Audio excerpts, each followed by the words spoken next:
Tes tes. Bismillahirrahmanirrahim.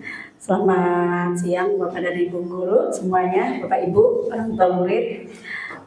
Kita mulai saja ya Bapak Ibu, hari ini acaranya. Kami ucapkan terima kasih banyak atas kehadiran dari Bapak dan Ibu memenuhi undangan kami. Kami selaku calon guru penggerak angkatan 10 akan mensosialisasikan pemimpin dalam pengelolaan sumber daya alam. Kami ada berlima, saya sendiri, saya Dwi Atmi Syarifah, kemudian ada Ibu Wiwi, ada Pak Iman, ada Ibu Tresna, dan juga Pak Taufik. Tidak perlu berpanjang-panjang lebar karena kebetulan juga waktunya tes waktunya mepet, dan mohon maaf sekali kami undangannya mendadak karena kesibukan dan berbagai hal. Kita juga dituntut bikin tugas, mengajar, kemudian tadi juga saya barusan MGMP dari 61 langsung meluncur ke sini. Terima kasih banyak Bapak Ibu atas waktunya, betul-betul kami berterima kasih banyak. Yang terhormat Pak Isnu, selaku Kepala Sekolah SMA Negeri 45, terima kasih Bapak sudah mengundang kami. Kemudian ada orang tua murid, Bapak dan Ibu, terima kasih juga, dan juga Ibu Kantin, Bapak Kantin, dan juga Bapak Ibu guru semuanya. Baik, langsung saja nanti teman-teman kita akan menyampaikan beberapa hal tentang aset-aset yang ada di sekolah kita yang bisa dikembangkan untuk perkembangan karakter peserta didik yang ada di SMA Negeri 45. Kepada Bu Tresna mungkin kami persilakan yang pertama. Baik, terima kasih Ibu Dwi. Assalamualaikum warahmatullahi wabarakatuh. Waalaikumsalam warahmatullahi wabarakatuh. Selamat pagi Bapak Ibu. Izin saya untuk mempresentasikan mengenai aset yang ada di lingkungan sekolah SMA Negeri 45 Jakarta, di mana di sini ada 7 aset Bapak Ibu, yaitu ada aset manusia, kemudian ada aset sosial, ada aset finansial, aset politik, dan ada aset agama, aset fisik, dan kemudian ada aset lingkungan atau alam. Nah, untuk aset maupun modal manusia, yaitu sumber daya manusia yang berkualitas, adalah investasi yang paling berharga dari sebuah komunitas. Kita dapat menginventaris sumber daya manusia berdasarkan dari pengetahuan, kecerdasan, dan keterampilan yang dimiliki oleh setiap warga komunitasnya, di mana kita sama-sama mengetahui kitalah termasuk juga dalam aset ya Bapak Ibu ya. Dan apalagi Bapak Ibu yang termasuk aset modal manusia yang ada di lingkungan SMA Negeri 45, yaitu ada murid-murid kita ya Bapak Ibu ya, ataupun anak-anak Bapak Ibu yang hebat-hebat, itu termasuk dalam aset atau modal manusia. Lalu ada apalagi Bapak Ibu kira-kira nih menurut Bapak Ibu aset modalnya manusianya Pak? SDM-nya. Selain tadi ada anak murid, kemudian ada Bapak Ibu guru, itu masuk dalam aset, kemudian ada mitra kantin. Nah, ini Bapak Ibu juga termasuk aset modal manusia yang mendukung kemajuan dari SMA Negeri 45 Jakarta. Baik, selanjutnya, nah ini ada modal manusia bisa berupa dokter, ustadz atau pemuka agama, pedagang. Ini yang ada di lingkungan SMA Negeri 45 Jakarta Bapak Ibu ya. Lalu ada pengusaha, kemudian ada tokoh adat Betawi, dan pemadam kebakaran. Kebetulan kita juga sangat dekat sekali dengan pemadam. Ya, masih modal manusia tadi ada apa Bu? Maaf. Ada tokoh politik juga. Kemudian, nah baru-baru ini juga kami kedatangan Bupati Ponorogo kalau nggak salah ya. Itu ya ternyata calon bupati. Nah, alumni 45 Jakarta Bapak Ibu. Nah, itu masuk dalam tokoh politik. Kemudian ada pendidik dan tenaga kependidikan, yaitu Bapak dan Ibu guru, dan TU juga. Lalu ada Bapak Kepala Sekolah, murid, dan petugas kebersihan atau PPSU, itu masuk dalam modal manusia. Nah, manfaatnya sebagai narasumber tentunya, lalu pelatih, penyuluh, pelayanan kesehatan, pembina, pelayanan jasa, motivator, dan donatur ataupun sponsor. Selanjutnya ada modal sosial. Modal sosial ini dimulai dari norma dan aturan yang mengikat warga masyarakat, unsur kepercayaan, dan jaringan antara unsur yang ada di dalam komunitas atau masyarakat. Contohnya asosiasi, institusi, mulai dari yang berhubungan dengan agama, profesi, politik, pemerintah yang ada di sekitar komunitas. Ya, dulu habisin dulu ini. Selanjutnya, ketika hubungan sosial dengan lembaga sekitar terjalin dengan baik, maka sekolah akan dapat memanfaatkan lembaga-lembaga di sekitar sekolah sebagai sumber belajar. Dan ini masuk dalam modal sosial Bapak Ibu. Mungkin Bapak Ibu ada yang bisa menambahkan apa saja modal sosial kita? Menurut Bapak Ibu, atau sudah cukupkah ini yang menjadi modal sosial? Lanjut, Bu.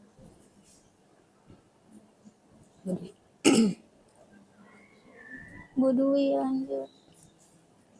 Nah, ya ini modal sosialnya ada dinas sosial, ada keluaran pramuka, RT, RW, posyandu, RPtra, panti asuhan, panti jompo, ada karang taruna. Nah, kira-kira apa sudah cukup atau ada lagi Bapak Ibu nih yang menurut Bapak Ibu termasuk dalam modal sosial selain yang kami sebutkan ini?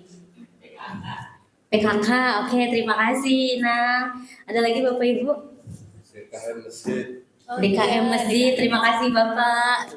Masukannya cukup atau ada lagi? Baik, ini manfaatnya. Iya Pak. Kalau instansi vertikal itu termasuk sosial apa? Instansi vertikal kayak dinas pendidikan, suku dinas pendidikan, dinas pendidikan itu termasuk apa? Masuk. Oke, terima kasih Bu Yuli. Terima kasih Bapak. Nah, ini manfaatnya sebagai pelayanan publik, proyek kelima, pemantau pengawasan murid, aksi atau bakti sosial, berorganisasi kreativitas, pengembangan kemampuan atau skill, ekstrakurikuler, program pelayanan kesehatan bagi murid. Ya. Selanjutnya akan dipresentasikan oleh Bu Wiwi. Baik, terima kasih Bapak Ibu semuanya. Yang berikutnya adalah modal lingkungan atau agama. Oke, jadi SMA Negeri 45 itu letaknya strategis. Oleh karena itu, Bapak Ibu guru bisa memanfaatkan alam atau lingkungan sebagai sumber belajar. Maka di sini murid dapat mendapatkan pengalaman langsung dan kontekstual yang sangat berguna bagi masyarakat. Di sini aset yang ada di 45 itu misalnya kita dekat taman jogging, kemudian dekat dengan dinas lingkungan hidup, kemudian kita juga memiliki taman sekolah Bapak Ibu semuanya, kemudian kita juga bekerja sama dengan dinas lingkungan yaitu dalam hal pembuangan sampah, kemudian kita juga membuat composting dan greenhouse. Tujuannya apa Bapak Ibu? Anak-anak memiliki kecakapan hidup pada saat di masyarakat, anak-anak memiliki keterampilan bagaimana memanfaatkan alam yang ada di masyarakat itu tadi bisa memiliki nilai tambah. Selanjutnya akan disampaikan oleh Bapak Iman. Terima kasih. Oke, Assalamualaikum warahmatullahi wabarakatuh. Perkenalkan nama saya Iman Kiat Ramsani, saya guru Informatika Teknik Komputer angkatan 10. Saya di sini cuma mau menjelaskan bahwa Bapak Ibu adalah aset sekolah, aset yang sangat berharga buat sekolah. Karena kita harus bersinergi untuk memajukan potensi anak-anak didik semua. Jadi semua yang kita omongkan di sini, kita bicarakan di sini itu mengenai aset yang berada di sekolah dan sekitar Kelapa Gading yang bisa kita manfaatkan untuk kepentingan memajukan sekolah ini. Jadi kita bisa memanfaatkan semua fasilitas yang ada di sekolah maupun di luar sekolah untuk kegiatan ekstrakurikuler atau kegiatan lainnya buat anak-anak didik kita. Itu di sini makanya kita berada di sini untuk menjelaskan itu. Jadi semua jadi kantin, semua sangat penting sekali gitu. Ini saya model politik, saya jelaskan model politik. Jadi misalnya ada anggota DPRD misalnya di sekitar kita, misalnya kita bisa bergaining untuk menjadi aset kita. Misalnya kita punya program sekolah misalnya kayak contohnya Pak Taufik atau saya ada program namanya misalnya kita mengadakan program kebersihan sekolah. Misalnya saya bentuk dalam bentuk Jumber atau Jumat Bersih. Kita yang bisa sosialisasikan program itu bisa jadi sampai tingkat nasional, kita bisa minta bantuan orang-orang politik seperti itu. Itu maksudnya yang jadi aset politik kita bisa manfaatkan buat kepentingan sekolah gitu. Jadi itu seperti itu. Misalnya seorang kepala sekolah dengan kewenangan yang dimilikinya menggunakan kewenangan untuk membuat kebijakan-kebijakan yang mengakomodir kepentingan warga sekolah dan meningkatkan kualitas pembelajaran yang berpihak kepada murid. Semuanya akhirnya nanti murid kita meningkat kemampuannya seperti itu. Terus keterlibatan guru dalam organisasi. Guru-guru kita sini ada yang jadi anggota PGRI, ada yang jadi anggota IGI, ya, ada yang komunitasnya mereka sesama guru mapel namanya MJMP, seperti itu. Ya, jadi guru itu bisa meningkatkan potensinya untuk meningkatkan sumber daya manusianya guru itu di organisasi masing-masing seperti itu. Jadi berimbas nanti guru semakin meningkat potensinya, nanti diimbaskan ke muridnya semakin pintar seperti itu. Oke, demikian selanjutnya. Lanjutin ke topik.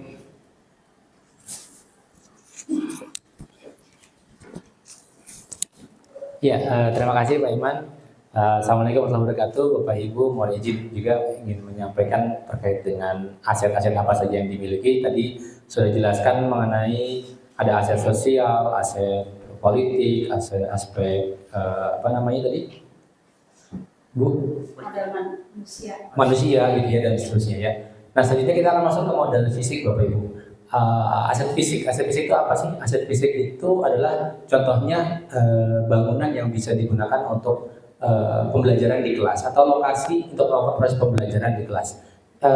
Intinya sih sebetulnya bentuk-bentuk yang secara fisik yang bisa kita lihat sehingga dia bisa mendukung proses pembelajaran yang ada di kelas. Yang lainnya juga bentuknya misalkan infrastruktur gitu kan, seperti saluran pembuangan, sistem air di toilet gitu ya. Kemudian mesin, jalan, jalur komunikasi, sarana pendukung, transportasi, dan seterusnya. Itu merupakan salah satu dari aset fisik di sekolah. Next. Nah, di antara aset-aset yang ada di sekitar sekolah kita, ini kita di Kelapa Gading ini kalau kita data ada mall ya Bapak Ibu. Mall Kelapa Gading kan deket ya. Kemudian ada juga hotel gitu kan, ada restoran gitu ya. Kemudian ada Taman Maramba ya di depan sini gitu kan ya. Kemudian ada rumah ibadah, masjid, gereja, perpustakaan, RPTRA, Polsek, Jakpinko dan seterusnya. Nah, hal yang menarik sebetulnya buat apa sih mall gitu ya? Mall memang apakah memberikan manfaat buat pembelajaran di sekolah? Ternyata iya Bapak Ibu, itu memberikan manfaat. Contohnya apa? Kemarin saya terinspirasi dari salah satu pelajaran PKWU. Mereka belajar mengenai sistem perdagangan. Ada yang di pasar tradisional sampai dengan pasar modern, dan mereka itu survei wawancara ke mall, wawancara itu gimana sih proses perdagangan yang usaha mereka yang dijalankan ketika mereka usaha di mall. Nah, itu bisa membantu anak-anak memberikan inspirasi. Oh iya, kalau mau jualan buka toko di mall tuh begini caranya gitu kan, atau mau jualan di pasar begini caranya gitu kan, harus sewa tempat berapa lama gitu kan ya, dan seterusnya. Nah, itu bisa menjadi proses pembelajaran buat anak dalam hal kewirausahaan.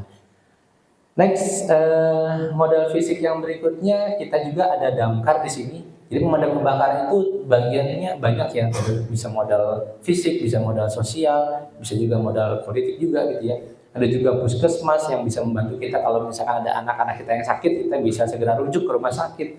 Ada juga panti asuhan atau panti jompo yang mungkin biar membantu anak-anak kita supaya bisa belajar mengenai bagaimana kita menghormati orang tua, gitu kan ya. Kemudian juga tentunya ada sekolah, kita ada 3 sekolah tetangga gitu ya. Kemudian juga ada gedung serbaguna atau balai rakyat di Gorjiu gitu ya.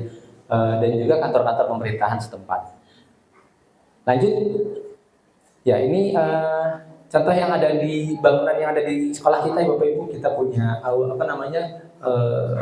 panggung ya, panggung permanen. Kemudian kita juga punya masjid, UKS, sarana kelas, toilet dan seterusnya.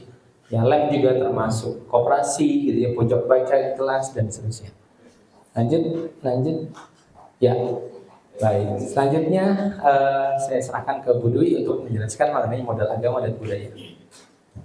Baik, saya lanjutkan.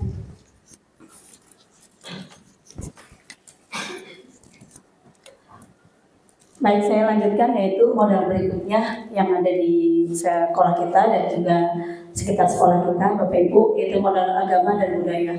Ketika sekolah melaksanakan pembiasaan kegiatan agama di sekolah, maka ia akan mampu memupuk rasa iman dan takwa serta membentuk karakter setiap murid.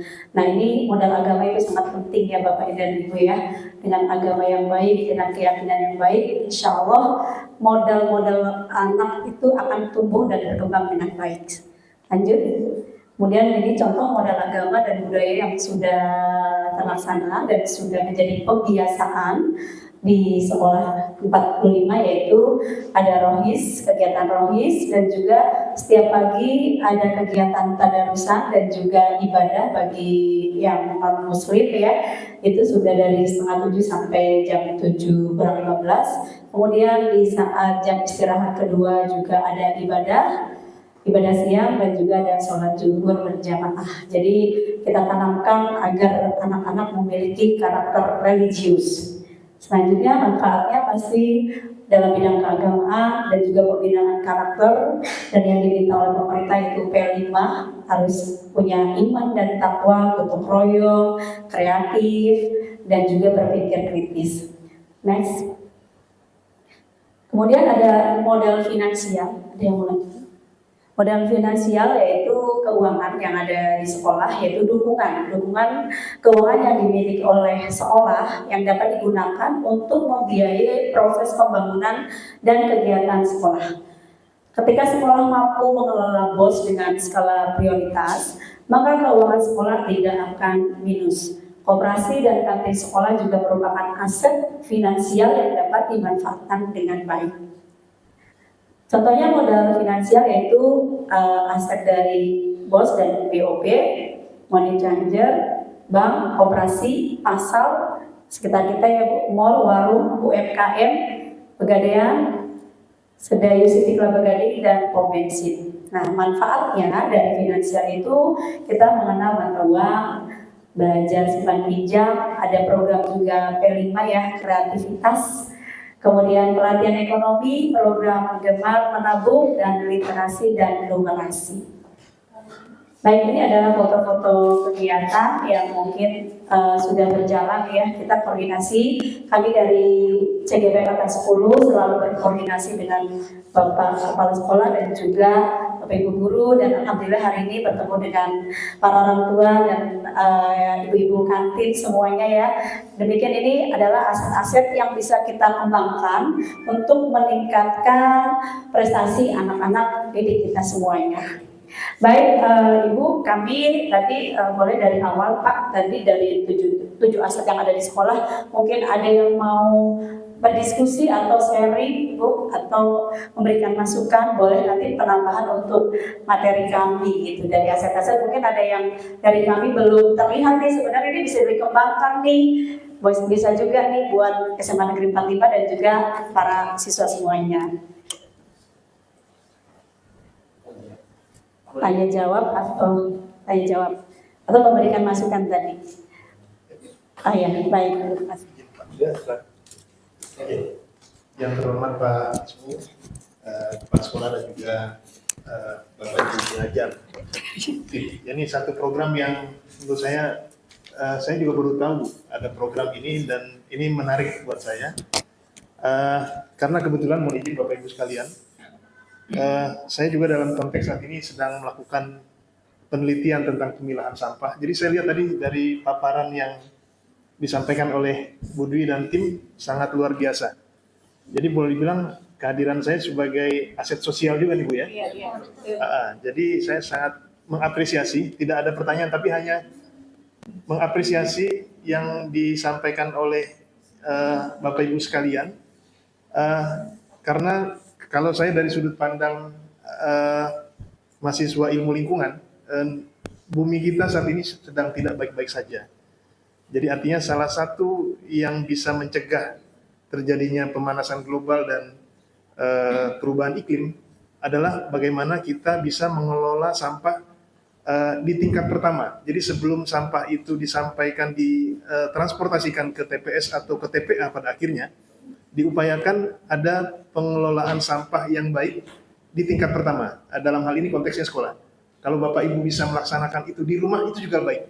Ya, memang nanti ketika disampaikan ke petugas kebersihan kadang-kadang masih dicampur juga, nah itu permasalahan yang lain ya. Tapi ketika kita berusaha di tingkat pertama, baik di sekolah, di rumah, di kantor bisa memilah dengan baik, mungkin itu mimpi dan cita-cita kita yang akan datang bisa lebih baik dari dalam pengelolaan sampah. Itu saja Bu, dari kami sangat mengapresiasi yang disampaikan Bu Dwi dan tim. Terima kasih.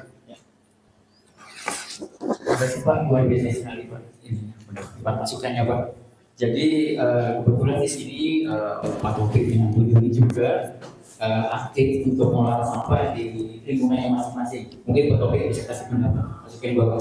Pak RT ini Pak. Pak RT. Ini. Ya, baik. Terima kasih Pak. Jadi memang ini kalau kita mau menyambung ya program yang ada di sekolah ya dengan yang ada di rumah saya gitu ya. Kebetulan memang tadi disampaikan ya betul, saya menjadi ketua lingkungan di lingkungan saya. Di rumah itu saya menggalakkan ada program bank sampah Pak. Nah, jadi bank sampah ini kita memilih sama-sama plastik ya Bapak Ibu sekalian di rumah masing-masing. Mereka kumpulkan dulu, nanti sekitar 1 bulan sudah terkumpul kan sudah banyak tuh, baru kita timbang Bapak Ibu. Nah itu ada nilai ekonomisnya, ada nilai ekonominya buat warga kita sendiri, warga masing-masing. Ditimbang ya sekali timbang udah dapat sekitar ya memang nggak terlalu banyak ya, sedikit demi sedikit tapi akan menjadi bukit, nggak berasa itu Bapak Ibu. Dan alhamdulillah saldo kita di lingkungan itu udah sampai hampir 10 jutaan lah gitu ya, alhamdulillah gitu. Nah ya tapi tentunya itu dibagi-bagi ya kepada warga-warga peserta yang mengumpulkan yang ikut menjadi peserta bank sampah gitu. Dan ini bukan hanya bernilai ekonomi tapi juga bisa melindungi lingkungan kita, terutama di lingkungan saya sendiri. Supaya sampah bisa terurai, bisa terkurangi gitu ya, dan tidak menimbun sampah lebih banyak lagi di di lingkungan kita semua. Mungkin seperti itu Pak. Mungkin Bu Dwi bisa sharing juga nih program yang sudah dilaksanakan di rumahnya gitu ya. Silakan Bu Dwi. Jadi asetnya apa kita nanti? Dari lingkungan sampah. Jadi lingkungannya. Ya, itu aja. Baik, terima kasih Pak. Ya kebetulan memang ini program yang menurut saya sangat bagus karena kebetulan memang sampah di Indonesia hampir setiap hari informasi dari media kayak di Jakarta aja 7 ton. Nih setiap hari nih kalau kita nggak dari rumah, kalau nggak ada kesadaran sendiri untuk memilah, mungkin yang plastik di plastik dengan non organik, kemudian yang organik bisa nanti jadi kompos. Nah ini perlu ada kesadaran besar dari kita Bapak Ibu, anak cucu kita juga mungkin harus beritahu karena ya dikasih tahu atau selalu diingatkan agar peduli dengan sampah yang ada di sekitar kita. Apalagi informasinya Bantar Gebang juga katanya semakin penuh. Nah tadi baru saja dapat pelatihan yang bagus ini dari anak Trisakti, dosen Trisakti. Katanya harusnya Indonesia bisa seperti di Jepang. Di Jepang itu katanya pemerintah membeli sampah yang ada dari masyarakat kemudian diolah. Nah mudah-mudahan di Indonesia juga sama, nantinya dibeli oleh pemerintah kemudian diolah. Jadi tidak akan menjadi sampah-sampah yang mungkin di mana-mana sekarang ya, apalagi di daerah dengan banyak pendampak langsungnya akan menyebabkan malah masalah baru yaitu bencana alam, yaitu banjir. Nah ini termasuk dalam aset salah satu ya, manusia harus peduli, kemudian lingkungan kita jaga bersama-sama demi generasi yang akan datang pastinya ya. Mencintai bumi kita memang harus luar biasa. Tadi kepedulian kecil saja yang bisa kita lakukan, misalnya hari ini mohon maaf nih saya menggunakan plastik karena gimana lagi ya, kadang-kadang karena kita sudah terbiasa nggak bawa tumbler, akhirnya kita sediakan plastik, khawatir Bapak Ibu tidak bawa tumbler. Jadi sebenarnya dari hal kecil tadi kita peduli ya, ada tempat sampah dipilah. Ya, kita di SMA negeri ini ya tidak hanya 45 ternyata. Kemarin saya ke lab school juga sama. Ternyata anak-anak itu untuk buang sampah itu sulit sekali. Taruh saja, ada botol, lagi nonton, tinggal aja. Nah, ini perlu dari satu orang tua, kemudian kita sebagai Bapak Ibu guru juga selalu mengingatkan. Nah, itu yang kita harapkan sebagai modal manusia, terutama karakternya. Maka perlu ada tadi pembiasan-pembiasan yang baik agar terbentuk generasi yang cemerlang nantinya, peduli juga dengan lingkungan. Baik, ada lagi mungkin yang mau memberikan saran kepada kami dari Bapak Ibu? Ibu, orang tua murid boleh dari kantor mungkin Bu Inan memberikan masukan buat kami. Baik, mungkin dari anak-anak PPL ini juga terima kasih Bapak Ibu PPL ya sudah menghadiri undangan kami. Baik, kayaknya sudah cukup ya Bapak Ibu ya. Terima kasih banyak sudah mengganggu waktu Bapak dan Ibu yang harusnya beristirahat atau bersiap-siap untuk memasak ini untuk makan siang. Kami ucapkan terima kasih. Nanti kita akan foto bersama juga Bapak Ibu ya. Mungkin kita ke depan aja terus foto di sini ya, di depan ya teman-teman ya. Bu Tresna mana ya? Bapak mana? Oh, sudah berangkat ya. Apa ya? Baik, saya tutup, saya akhiri. Mohon maaf apabila ada kesalahan kami. Pasti kesalahan datangnya dari kami. Akhirul kalam, wassalamualaikum warahmatullahi wabarakatuh. Kita foto selfie aja apa gimana? Oh, foto di sini, baik.